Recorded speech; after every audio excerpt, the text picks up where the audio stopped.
This video is on confidence intervals and is the last video of probability and statistics before we go on to hypothesis testing. So confidence intervals. And this just uses sort of the reverse, everything we've learnt sort of in reverse. Instead of saying the probability of something happening is equal to 95%, what we're saying now is there's a 95% chance of Z being greater than this. And so that's what we're sort of looking at now, and it'll be proved in class, but basically I'm just going to give you the definition, which is, so a 95% confidence interval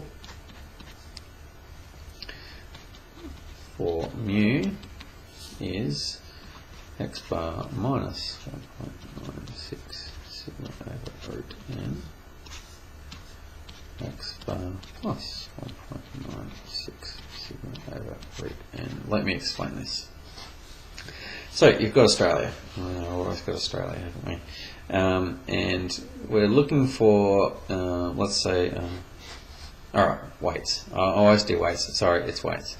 So I've got a bunch of people in Australia, and we're looking for what is mu.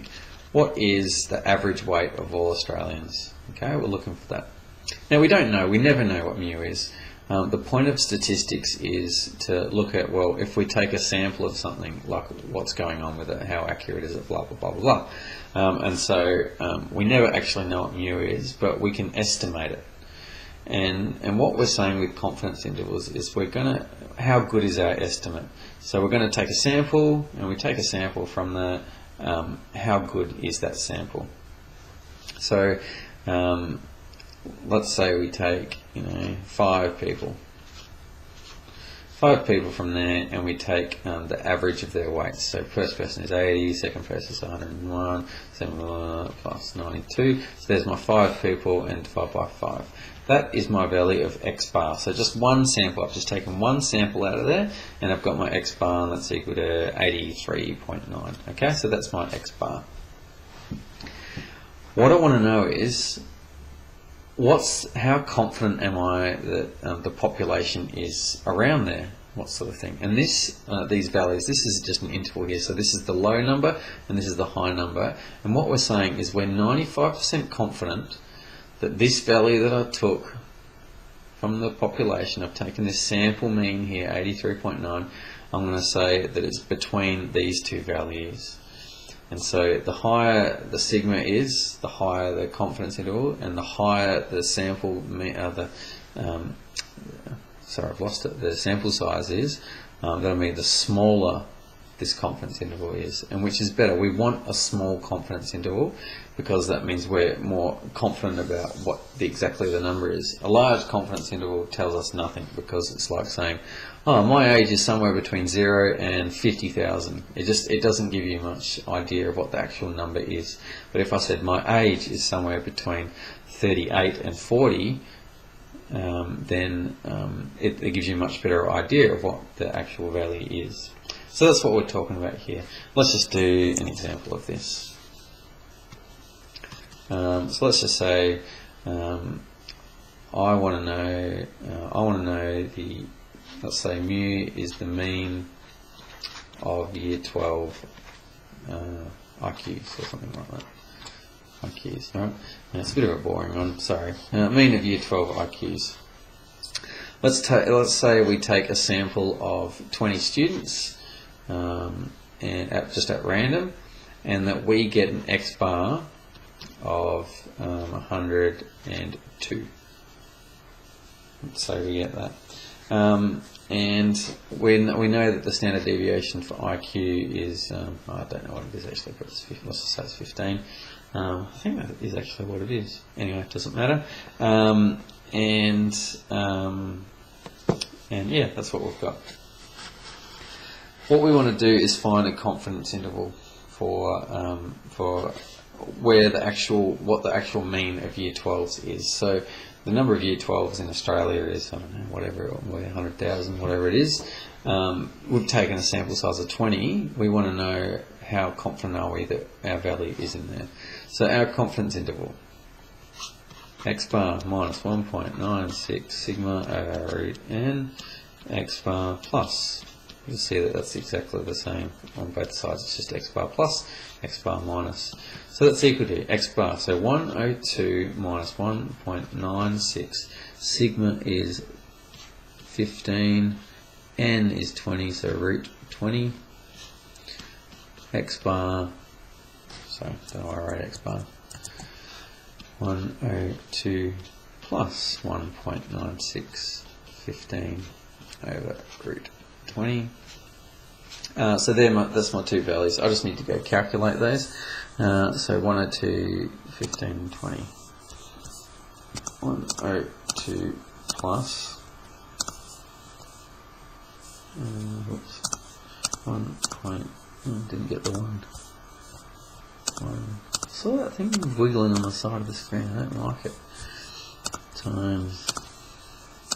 What was it again? Sigma was 15 and n was 20, so root 20. Root 20. That's equal to 108.574.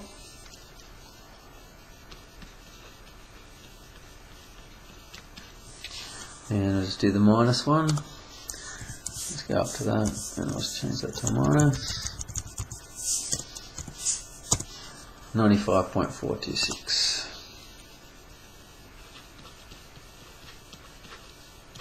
Okay, so what does this mean?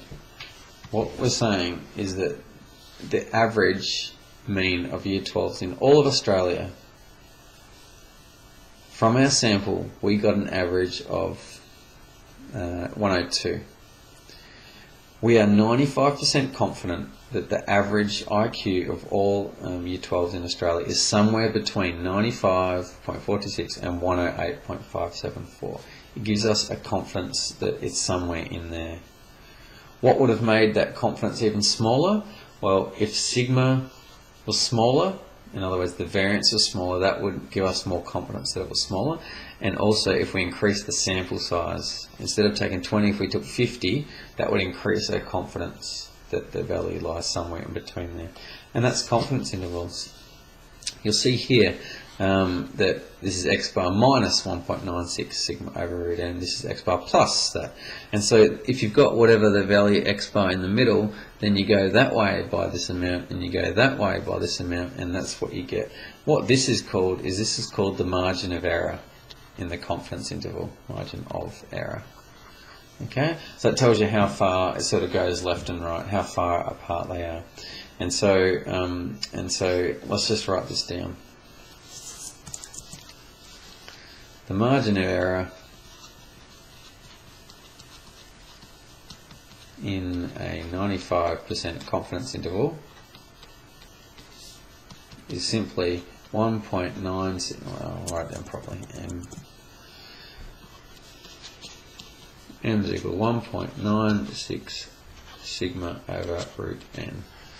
Okay, so that's just how we calculate the margin of error. Just as a quick example, what sample size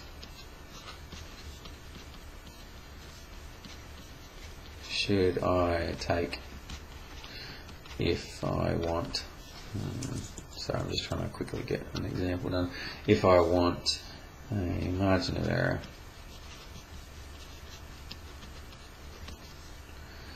of 2,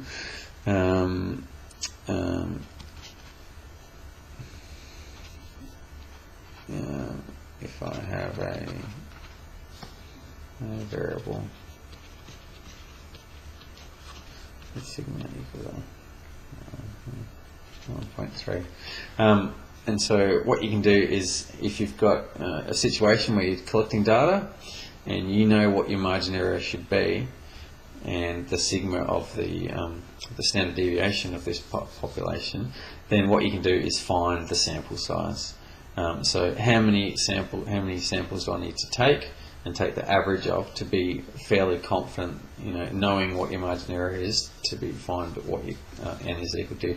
So just a quick rearranging of that formula, you'll get, what is it, n is equal to m over 1.96 sigma. Just correct me if I'm wrong there. N is equal to 1. Now we're going to flip it upside down. I'm wrong.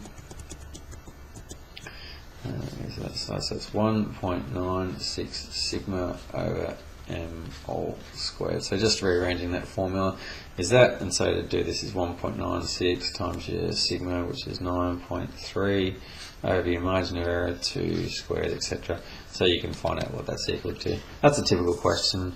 And it's actually very useful in industry when quality control engineers and things like that want to be able to know to a certain degree what the correct value is, and so they need to say, well, how many samples do I need to take to get that value? And that's confidence intervals. Enjoy.